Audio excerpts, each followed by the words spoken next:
Fíjense. Buenas noches. ¿Cómo están? ¿Listos? Bien, vamos a terminar las últimas dos características de la inmadurez que nos faltaron de Hebreos 5, verso 11 al 14. Nos faltaron dos características de la inmadurez.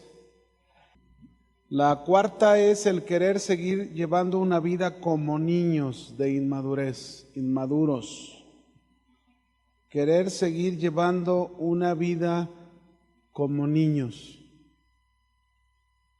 Tenemos que tener cuidado, mis hermanos, como creyentes, como cristianos, que el transcurrir del tiempo no nos lleve a tener actitudes como niños, cuando usted ya debería ser un maestro, ¿no? Y cuando habla maestro no quiere decir que sea un maestro de una escuela bíblica, no. Maestro es alguien que enseña, ¿no?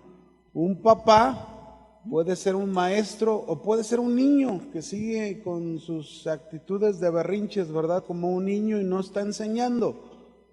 Una esposa puede ser igual, un hijo cristiano puede ser igual, ¿no?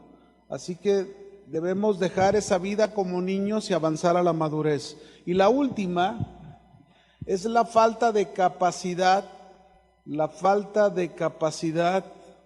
en el discernimiento del bien y del mal.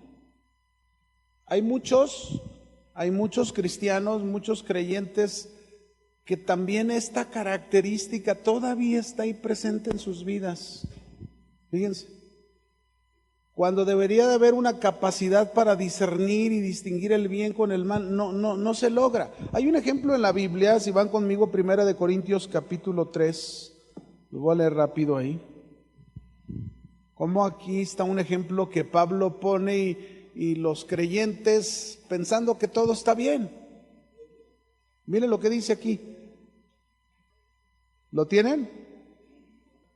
1 Corintios capítulo 3, verso 1, del 1 al 3.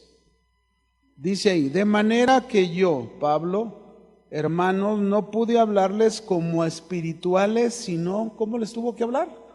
Como carnales, como a niños en Cristo. Note esta expresión, como niños que no tienen la capacidad de discernir el bien y el mal. Dice: os di a beber leche y no vianda, porque aún no erais capaces, ni sois capaces todavía.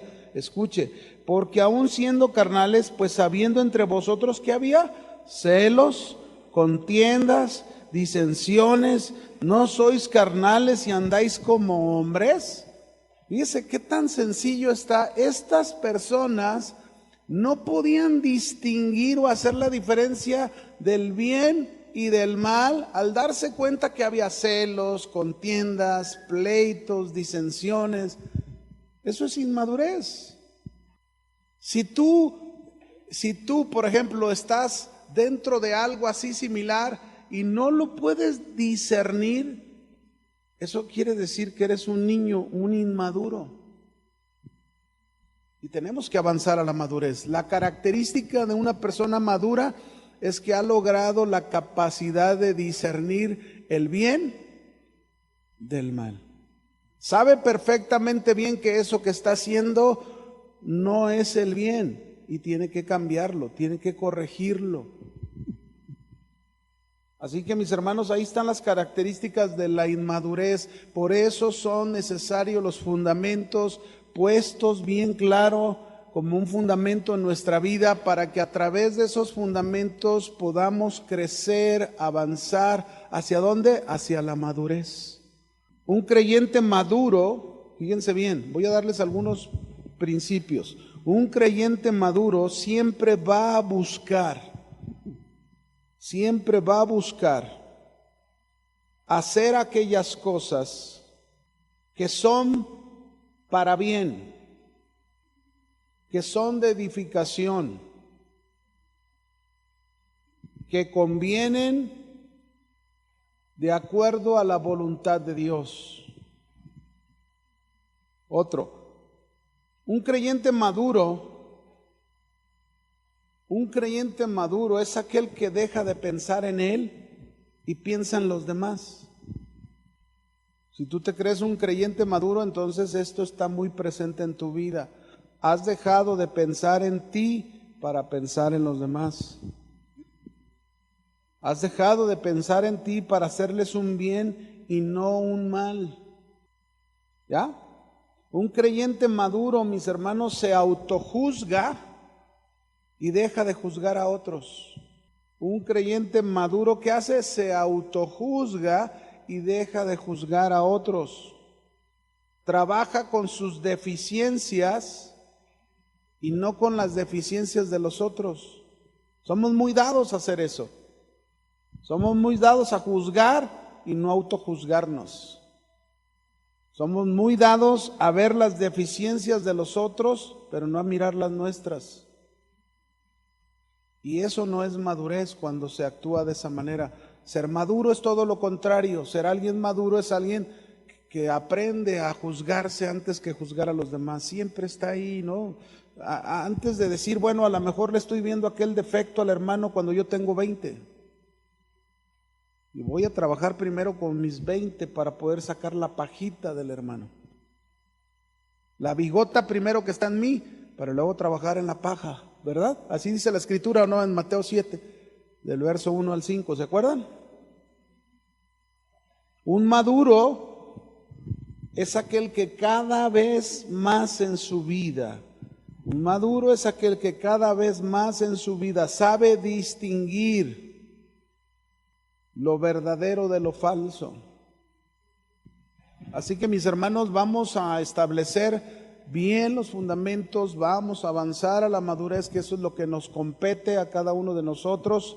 No nos quedemos como niños, no nos quedemos como unos enanos espirituales, sino que vayamos a un crecimiento en nuestra vida cotidiana. Esto es personal, esto no es, si tú creces, ¿verdad? La esposa ve al marido, si tú creces, yo voy a crecer. No. Cada uno debe de crecer en lo particular. Es importante que esto sea personal y busquemos esa madurez personal. Vamos a seguir ahora. Voy a tratar de como pasarme algunos puntos porque los tiempos se nos acortan, ¿verdad? Las clases son pocas las que nos restan del trimestre y voy a tratar de llegar a donde debo de llegar. Ok, así que vamos con esta pregunta en ese otro punto. ¿Qué es un fundamento? Si vamos a hablar de los fundamentos, ¿qué es un fundamento?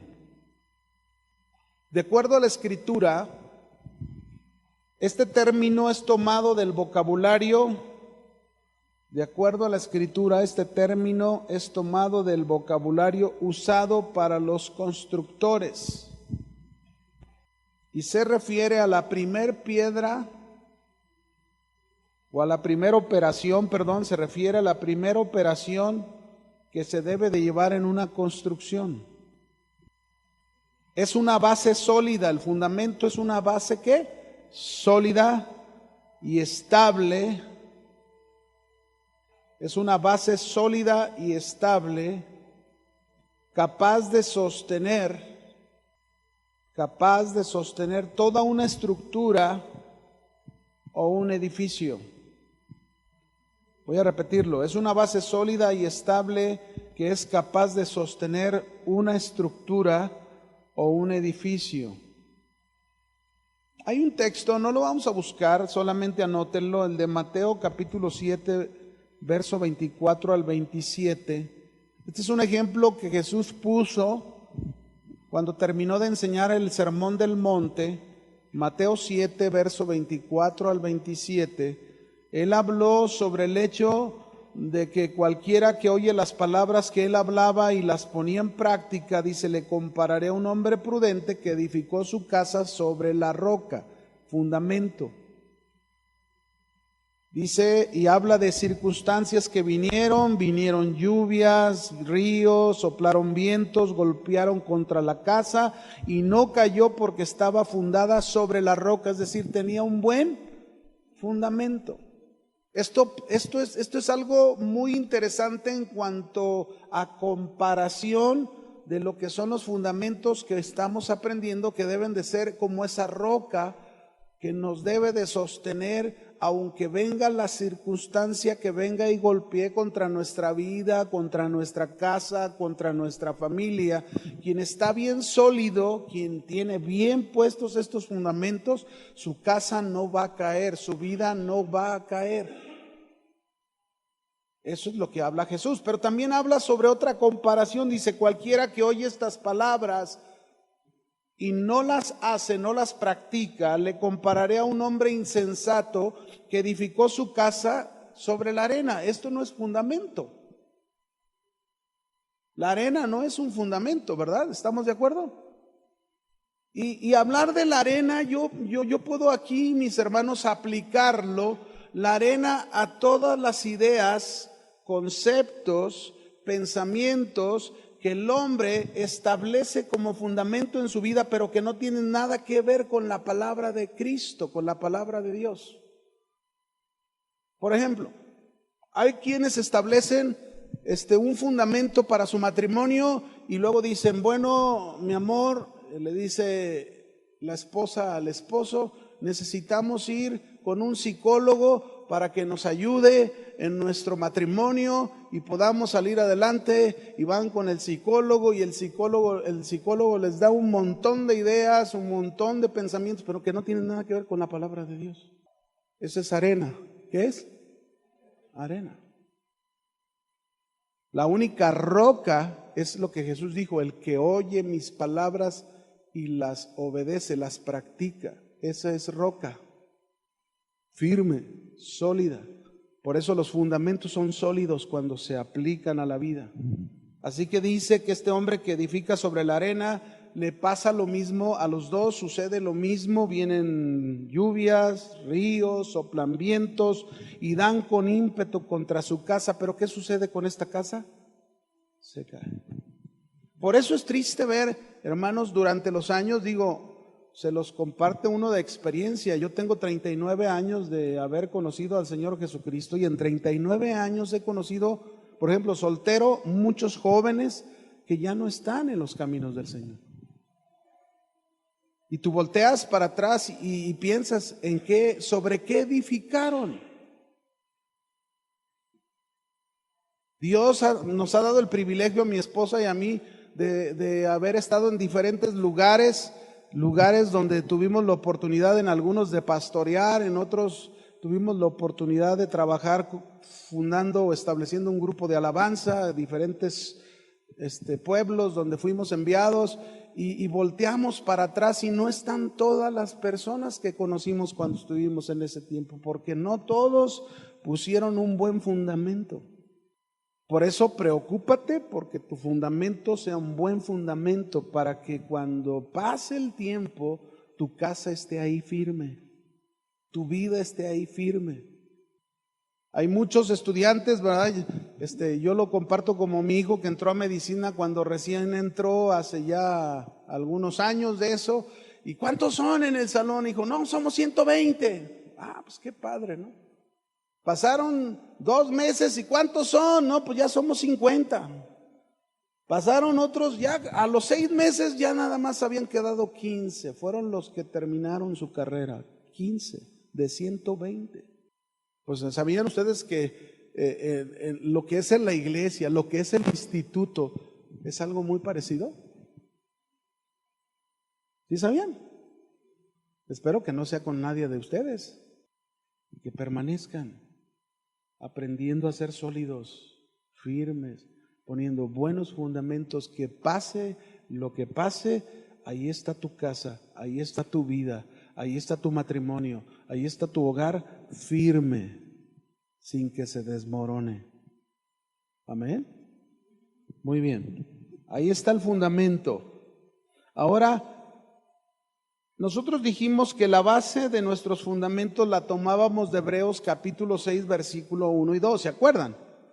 ¿Cuántos fundamentos son los que vemos en esta clase de fundamentos? Son 7. Se los voy a dar para que los tenga, los que no lo tienen, los que ya los tienen, pues qué bendición. Pero son 7 fundamentos los que vemos en este pasaje.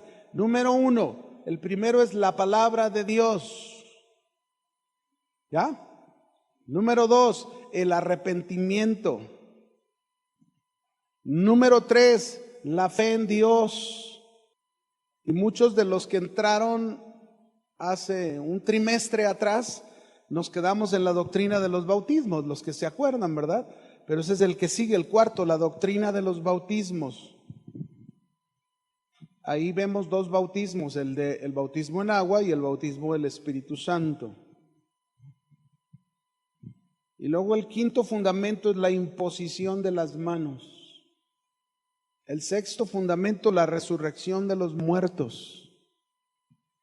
Y el séptimo fundamento es el juicio eterno. Estos son los 7 fundamentos que están en Hebreos capítulo 6, versículo 1 y 2. 7 fundamentos importantes para la vida de un cristiano. Así que vamos a comenzar con el primero, ¿le parece bien? El fundamento de la palabra de Dios. ¿Qué tan importante es la palabra de Dios como fundamento para un cristiano, mis hermanos? ¿Qué tan importante será como fundamento la palabra de Dios?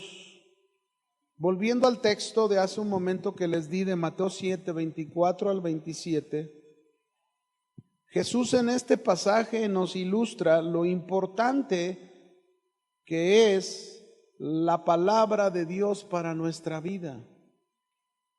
Porque la ilustración o la metáfora o la analogía que Jesús usa de aquel que construye sobre la roca o sobre la arena está sustentada en el inicio que dice: cualquiera que oye estas palabras o las palabras de Jesús, la enseñanza de Jesús, y la hace. La palabra hacer significa practicar, obedecer.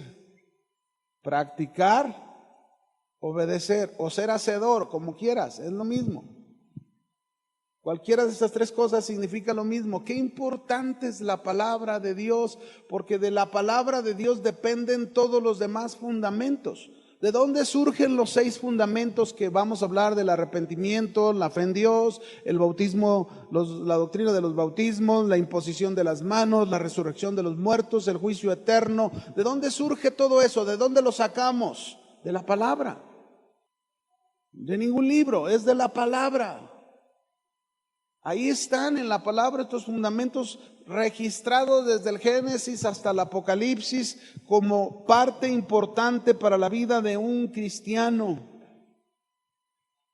Así que la palabra, mis hermanos, es muy importante. Y algo que necesitamos conocer tú y yo, mis hermanos, es que Satanás, el diablo, ha concentrado todo su ataque en la palabra de Dios. ¿En qué concentra el diablo su ataque? En la palabra de Dios. ¿Qué significa esto? Que si el diablo puede hacer que tú, que escuchas la palabra de Dios, cuando escuchas la palabra de Dios, si él puede lograr que tú dudes de la palabra de Dios,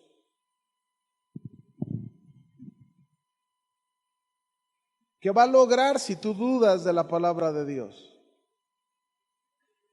Pues mucho. Imagínate, si tú dudas de la palabra de Dios, no vas a obrar conforme a la palabra. Ese oír y hacer, nada más va a ser puro oír, porque hacer, como dudas, no lo vas a hacer. Ahí está el diablo, con toda su atención. Si el diablo por un lado logra hacer que dudes, ya la hizo. Por otro lado, si el diablo puede lograr desviar la palabra, torcer la palabra de Dios en tu vida, ya la hizo. ¿Se acuerdan? En la tentación con Jesús.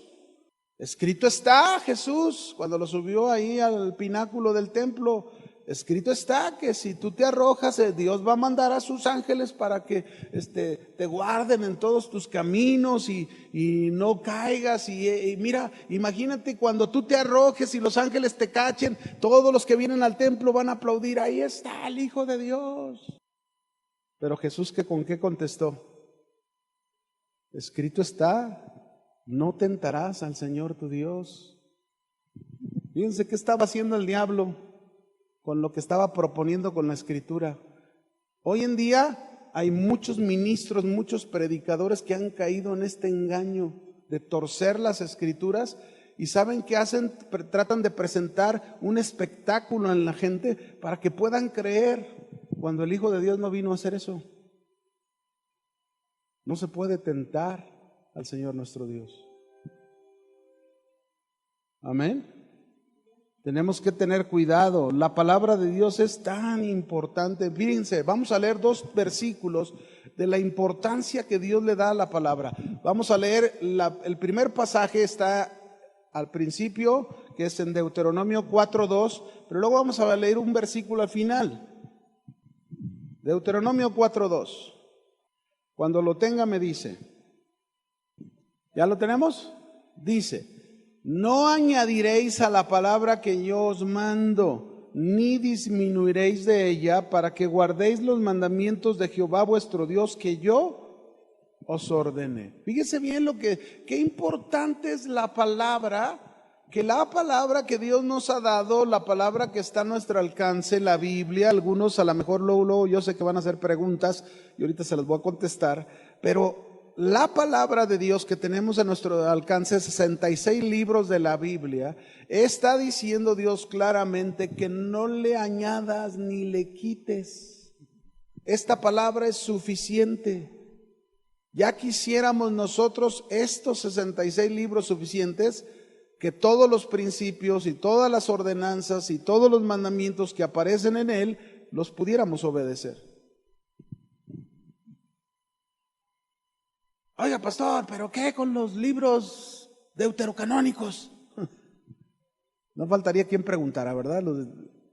Bueno, tú lo has dicho, ¿verdad? Libros deuterocanónicos, que la Iglesia Católica así los canonizó como libros deuterocanónicos, pero realmente son libros apócrifos. Y un libro apócrifo es un libro falso. ¿Un libro qué? Falso. Esos libros deuterocanónicos que no están en las Biblias nuestras, que no aparecen aquí, tienen una razón del por qué no están aquí. Y la razón es porque contienen doctrinas erróneas que contradicen las doctrinas que aparecen en estos 66 libros. No me voy a poner a darles cada una porque me cambiaría todo el estudio, pero nada más les aclaro para que lo entiendan. Son 66 libros. ¿Cuántos libros son? Aquí está, toda la voluntad de Dios. No ocupamos más. No hay que añadirle y no hay que quitarle. Hay quienes le añadieron esos 12, 13 libros más, llamados deuterocanónicos, según secundarios en canonizarse, y esos los canonizó la Iglesia Católica. Estos libros están canonizados por la misma Biblia. La palabra canon significa autoridad de regla que se establece. Y aquí estos 66 libros por sí solos, uno con otro, entrelazados, ellos son los que proponen esa regla de autoridad, porque todas sus doctrinas concuerdan. Todas. Desde el principio hasta el fin. Vamos a otro libro, Apocalipsis 22, verso 18. Si alguien todavía duda de los libros deuterocanónicos, por ejemplo, en el libro de Tobías, cuando tú lees el libro de Tobías, tú encuentras a un hombre llamado Tobías, que el papá lo manda para buscar esposa. Y Tobías va en busca de la esposa y por allá da con un pariente muy lejano, ¿verdad? Y que tenía una hija, pero que esa hija, la noche en que se iba a casar, como 3 veces los que se iban a casar con ella, llegaba un espíritu maligno y los mataba. Entonces, el día que él va a contraer matrimonio con la joven, dicen, es que hay que poner un pescado con algunas esencias aromáticas, ¿verdad? De incienso y todo eso para ahuyentar al espíritu. ¿Saben cómo se le llama todo eso? Imagínense, cuando Dios rechaza en estos libros todo ese tipo de prácticas. Otro libro, por ejemplo, el libro de Macabeos, dice que si tú dando limosna logras tu salvación. O sea que la salvación se puede con unas cuantas monedas que tú des al Señor, logras tu salvación. ¿Se fijan cómo contradice? Cuando la Biblia en los 66 libros dice claramente que la única manera para obtener salvación es por nuestra fe en el Señor Jesucristo.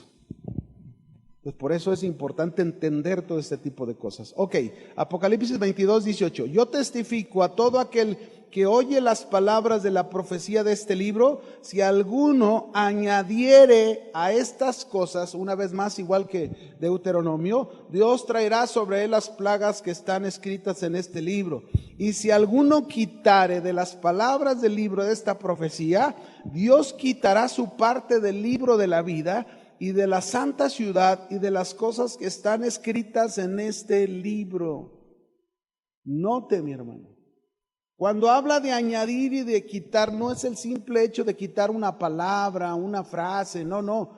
Al hablar de añadir o de quitar, se está refiriendo precisamente cuando se le da tanta importancia a algo que Dios no ha dicho, que ocupa el lugar de la palabra de Dios.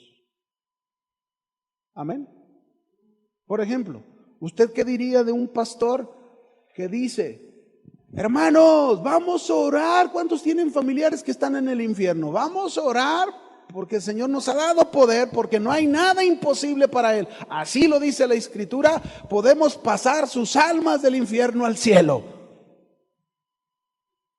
¿Cómo que no hay nada imposible para Él? Y usando esa frase, no hay nada imposible, podemos pasar sus almas, que la Biblia dice, está establecido. Hebreos 9:27, está establecido que el hombre muera una sola vez y después juicio. Eclesiastés también enseña que mientras tienes vida hay oportunidad, porque mejor es perro vivo que el león muerto. ¿Qué puede hacer un león muerto? Pero un perro te echa a correr, córrele, porque, ¿sí o no? Y el león, aunque esté muerto. Así que, mis hermanos, por eso es importante la palabra de Dios. No podemos quitar, no podemos añadir, no podemos permitir recibir. Sobre todo, mis hermanos, yo les digo porque yo sé que muchos de ustedes, muchos, les gusta ir al internet y escuchar cosas. Es que este pastor sí enseña. Y ya traes unos rollotes ahí bien metidos, ¿verdad? Nomás fíjate que lo que te enseña no sea algo que esté añadido o que esté quitado de la palabra de Dios. Amén. Porque ahí dice bien claro, o te van a enviar plagas o te van a borrar del libro de la vida. Ten cuidado. Amén. Y no estoy enojado, estoy contento. Bien, Isaías 55, verso 7. Estamos viendo la importancia de la palabra de Dios. Isaías 55, versos 7 al 11, dice ahí: deje el impío su camino y el hombre inicuo sus pensamientos, y vuélvase a Dios, el cual tendrá de él misericordia, y al Dios nuestro, el cual será amplio en perdonar. Fíjese qué hermoso mensaje de parte de Dios, invitando al impío, al pecador, a abandonar su camino, a dejar sus pensamientos y a volverse a Dios. Eso es arrepentimiento, ¿verdad? Dice, el cual Dios va a tener misericordia de él y será amplio ¿en qué? En perdonar. Dios no se mide al perdonar, mis hermanos. Dios no es como nosotros, ¿verdad? Nosotros algunas cosas sí, depende, ¿no? Depende, a ver qué me hizo. No, eso no se lo puedo perdonar. No, Dios nos enseña a perdonar. Él es amplio en perdonar. Sigue diciendo, porque mis pensamientos no son sus pensamientos, ni vuestros caminos mis caminos, dice Dios.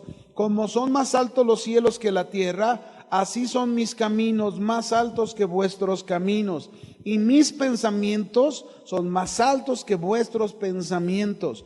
Porque como desciende de los cielos la lluvia y la nieve, y no vuelve allá, sino que riega la tierra y la hace germinar y producir, y da semilla al que siembra y pan al que come. Note la semejanza que hace de comparación. Así será mi palabra que sale de mi boca, no volverá a mí vacía, sino que hará lo que yo quiero y será prosperada en aquello para que la envíe. La palabra de Dios es muy importante, mis hermanos. Importante, es por la palabra de Dios que el hombre puede cambiar su vida. Solo por la palabra de Dios que aquel hombre de corazón de piedra se le puede cambiar por un corazón de carne. Es por la palabra de Dios que aquel hombre mundano puede abandonar el mundo para dedicarse a Cristo. Solo por la palabra. Ahora, es importante que usted y yo entendamos esto que sigue. Hay tres maneras en que Dios nos comunica su palabra, que debemos conocerla. Tres maneras como Dios nos comunica su palabra. Seguro, a lo mejor es muy posible que esto también ya se los hayan hablado en teología con el pastor Rigo, ¿no? Sí, Rigoberto. Ok. ¿Listos? La primera, por medio de la revelación. ¿Cómo llegó la palabra de Dios a los hombres? Primero, ¿por dónde? La revelación. La revelación, mis hermanos, es como, hagan de cuenta, imagínense que tenemos un telón aquí como en un teatro, en un cine, ¿no? Hay un telón. ¿Qué se puede ver? Si hubiera un telón aquí, ¿qué se puede ver detrás del telón? ¿Qué se puede ver? Nada. A lo mejor lo que está de aquel lado es un misterio para nosotros. No lo podemos ver hasta que nos recorran el telón. Revelar es eso. Revelar es que Dios recorrió el telón y nos mostró los misterios ocultos de Cristo. Eso es revelación. Lo primero que hizo Dios fue revelarse a los hombres. Revelarles quién es Dios, quién es Jesucristo, su salvación, revelación. Esa es la revelación. Ese es el primer medio por el cual nos llega la palabra. ¿Cómo le llegó a Noé la palabra de Dios cuando le dijo, voy a mandar un diluvio, voy a destruir a todo ser viviente? ¿Cómo le llegó? Por medio de revelación. Incluso ni siquiera Noé escribió, porque la Biblia nos enseña que el escritor de los primeros 5 libros, Génesis, Éxodo, Levítico, Números y Deuteronomio, los escribió Moisés. Que ya es otra cosa. La primera es revelación. ¿Qué es? Ahora, en la revelación hay 2 tipos de revelación que usted tiene que conocer. Uno es la revelación general. Estamos hablando de la importancia de la palabra. Por eso, uno es la revelación general, que se nos da por medio de la creación. ¿Se nos da por medio de qué? La creación. Va a ir conmigo a Romanos capítulo 1, verso 19 al 20. Ahí lo dice. Romanos capítulo 1, verso 19 al 20. Esta se le llama, ¿cómo se le llama? Revelación general. ¿Listos? Porque lo que de Dios se conoce, lo que de Dios se sabe, les es manifiesto. Esta palabra manifiesto aquí significa revelado. Pues Dios se lo reveló porque las cosas invisibles de Él, su eterno poder y deidad, se hacen claramente visibles desde la creación del mundo, siendo entendidas por medio de las cosas hechas, de modo que ¿qué? No tienen excusa. Alguien puede decirle algún día, no, es que nadie me habló de la palabra, nadie me habló, no, pero pues ahí tienes la revelación general. Dios te habló por medio de toda su creación y nunca creíste en Él. Nunca reconociste que todas esas galaxias y esos universos que existen, hubo un artista, hubo todo un diseñador detrás de eso que lo hizo todo. Una mano inteligente conocida y llamada Dios. Para nosotros, Elohim, Jehová, el autoexistente, ¿verdad que sí? Ok, esa es la revelación general. Pero fíjense bien, la revelación general Dios se da a conocer, pero es difícil conocer de una manera personal por la revelación general. Dios nos tuvo que dar una revelación específica para poderle conocer personalmente. Así que la segunda revelación es la revelación específica. ¿Dónde está esta revelación específica? Esta se nos fue dada por medio de la palabra de Dios. Se nos fue dada por medio de la palabra de Dios. En Romanos 16:25, ahí lo dice. Romanos 16:25. ¿Lo tiene? Dice ahí en Romanos 16:25. Y al que puede confirmaros según mi evangelio y la predicación de Jesucristo, según la revelación del misterio que se ha mantenido oculto desde tiempos eternos. Ahí está, que nos fue confirmada según el evangelio y la predicación de Jesucristo. Revelación, como dijimos, específica. Es decir, para que me entienda, usted y yo podemos conocer a un Dios personal por medio de la Biblia. Aquí a través de la Biblia usted y yo podemos conocer quién es nuestro Dios, cómo es nuestro Dios. Ahí Dios se revela a nosotros. Dios se muestra como el Dios todopoderoso, como el Dios omnisciente, como el Dios omnipresente, que todo lo sabe. Él está en todas partes. Aquí en la Biblia nosotros llegamos a conocer a nuestro Dios, que es un Dios santo, que es un Dios de justicia, que es un Dios de amor.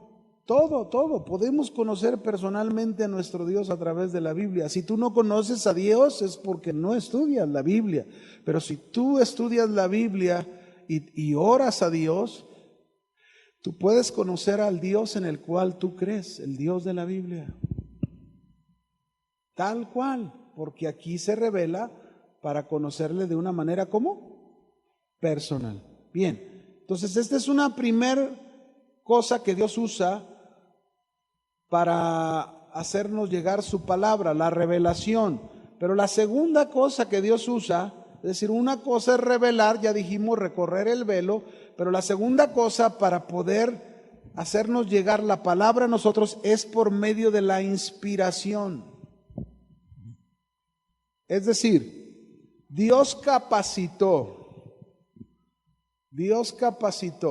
por su Espíritu Santo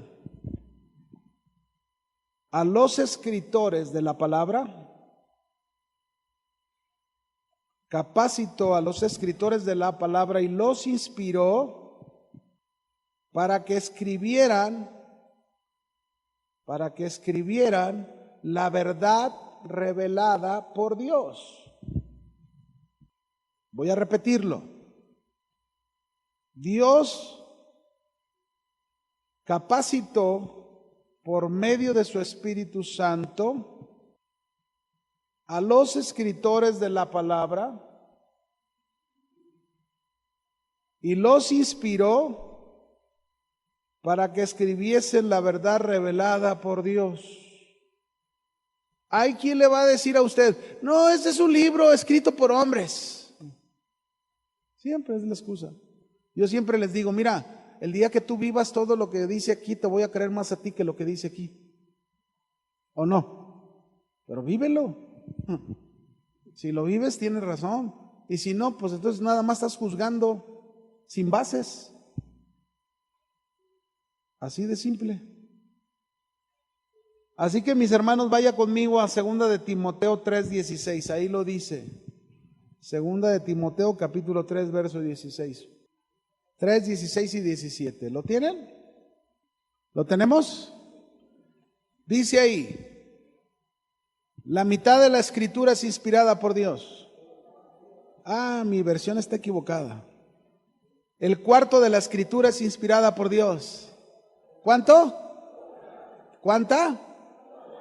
Toda la escritura es inspirada por Dios y es útil para enseñar, para redarguir, para corregir, para instruir en justicia, a fin de que el hombre de Dios sea perfecto, maduro. Vea a dónde nos debe de llevar la palabra de Dios, a la madurez. ¿A dónde te debe de llevar? Ya que dejes de pelear, estás peleando ahí todos los días en tu casa. Maduro. Algunos están esperando eso. Algunos dicen, no, es que yo estoy esperando hasta que mi esposa madure, yo voy a ser maduro. Hay que ser maduros de acuerdo a la palabra. Para eso es útil la palabra, para llevarnos a la madurez. Enteramente preparado para toda buena, ¿qué? Preparado para toda buena obra. Híjole, ahí está la palabra de Dios. Toda la escritura es inspirada. Toda. ¿Cuánta? No, que eso de Jonás, que se lo comió un pez y que duró 3 días y 3 noches y luego lo arrojó. Eso es algo místico. No es verdad. Bueno, eso es lo que él dice. Pero nosotros creemos lo que Dios dice. Y si Jesús aceptó el hecho de la historia de Jonás como un hecho verídico, pues cuánto más nosotros debemos aceptarlo. Es la palabra de Dios, toda la palabra de Dios es que inspirada. No solo la reveló, sino inspiró para que la escribieran. Qué casualidad, mis hermanos. La Biblia contiene 40 autores de épocas diferentes.